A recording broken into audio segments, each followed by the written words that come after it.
Hi everybody, I'm the Type 40 artist, and today I am going to be living up to my name and talking Doctor Who, along with a bit of a sketch of each Doctor and what they meant to me, what my opinions of each one were, and so on. So this is the first Doctor. What better place to start? I've drawn him holding his jacket like so, because that's what I remember most about this Doctor, quite honestly. I did rewatch his episodes not too long ago. It was probably actually a year or so ago now.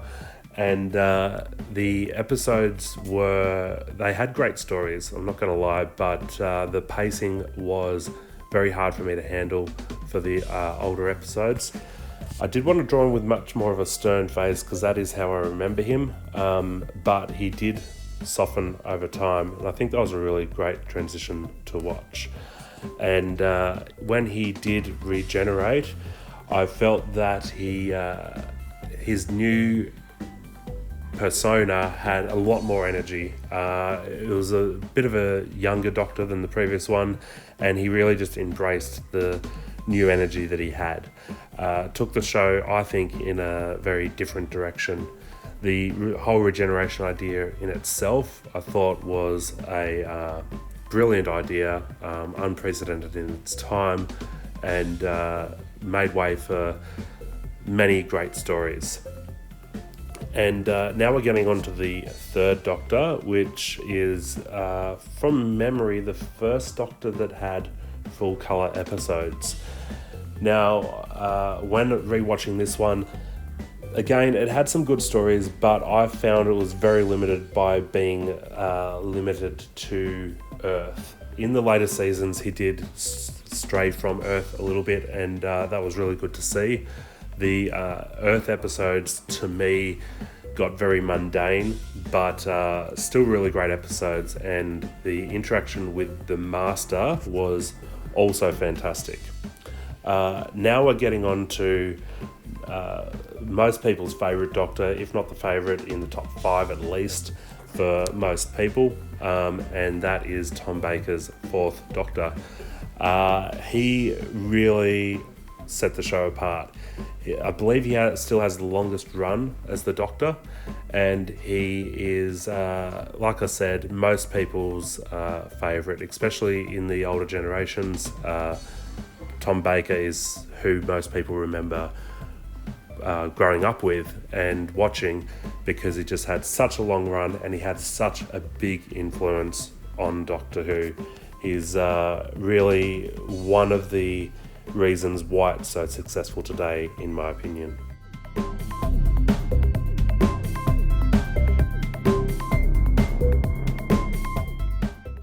And when I finished drawing, I realised that he was missing something, so I've drawn him with some jelly babies, because he was always infamously handing out jelly babies to almost everybody he came across. And now we're on to the fifth Doctor, who is a stark difference to the fourth in design. Quite honestly, I haven't watched a lot of his episodes, but I do plan on going back and watching them, because I just kind of feel like I haven't watched a lot of the older stuff, and feel like there's a lot of history I'm missing out on. I've watched episodes here and there of the fourth. I've watched most of the second and the first, and most of the third as well. But the fifth, sixth, and seventh, I really haven't watched much of at all. And quite honestly, I can't say that I've seen a full episode of the sixth Doctor.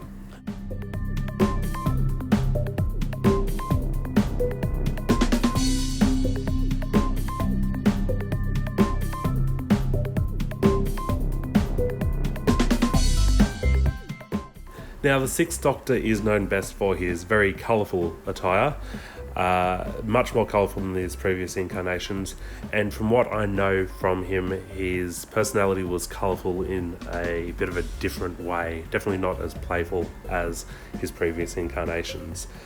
But that all changed a little bit with the Seventh Doctor. Again, I don't think I've seen a full episode of the Seventh Doctor, but I've read some of the comics of the Seventh Doctor. Do plan to go back and watch more of all the 4th, 5th, 6th and 7th, because I haven't watched all of the 4th either, just bits and pieces.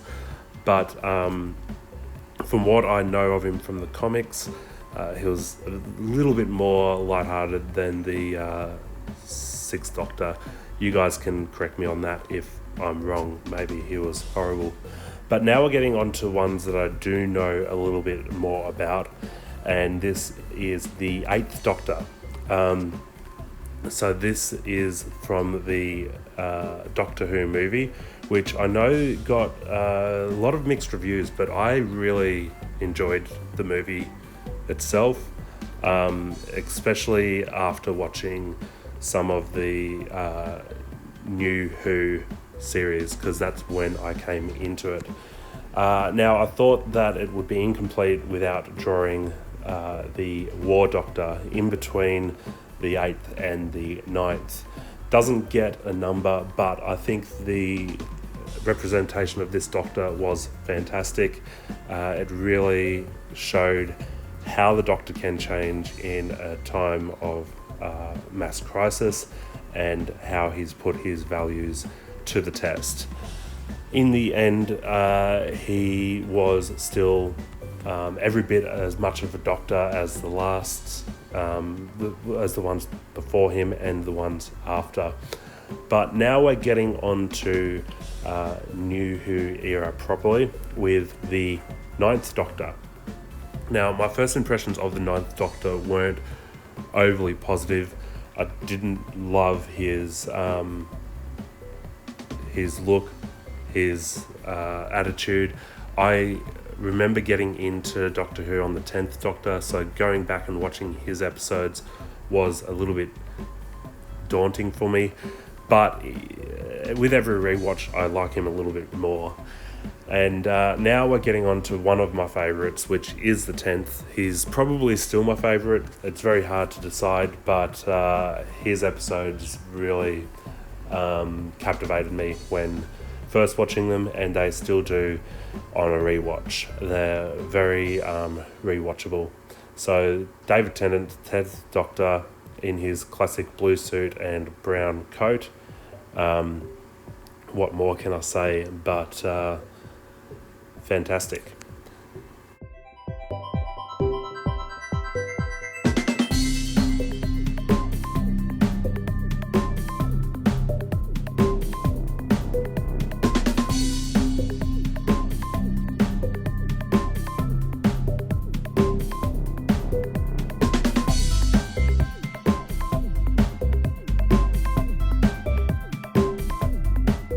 Now we are on to the 11th Doctor, which for some reason I had quite a hard time drawing his face. I think I got it looking enough like him. 11th Doctor took me a little while to really get into, but when I did think he was great. Wasn't quite my favourite because David Tennant still was, but yeah, still a great Doctor. And now just starting the sketches of the 12th Doctor, Peter Capaldi. I know that he got a lot of criticism, but I really quite liked him. I really enjoyed his dry sense of humour, especially in comparison to Matt Smith. I think that they were very opposites, and I think it's what the show needed, for me at least. I know that the ratings dropped a little bit with his run, but you guys who haven't seen a lot of his run, I do recommend going back and watching it, because there are some real gems in there, and if you haven't seen them, I think you're missing out. And now we are finally on to number 13. So first female incarnation, which I'm going to be honest, I was a little bit unsure about to begin with, but I did give her a chance and watch her season, and there were quite a few in there that I liked. There were some that I didn't like so much, but that wasn't necessarily due to her performance or anything like that. So I am hoping for many more seasons with Jodie Whittaker and see what else she can do.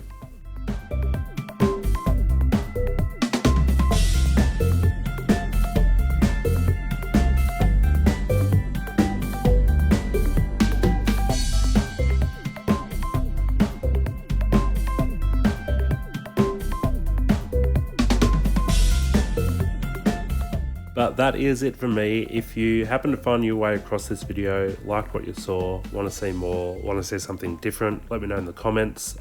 Like and subscribe for more. Thanks.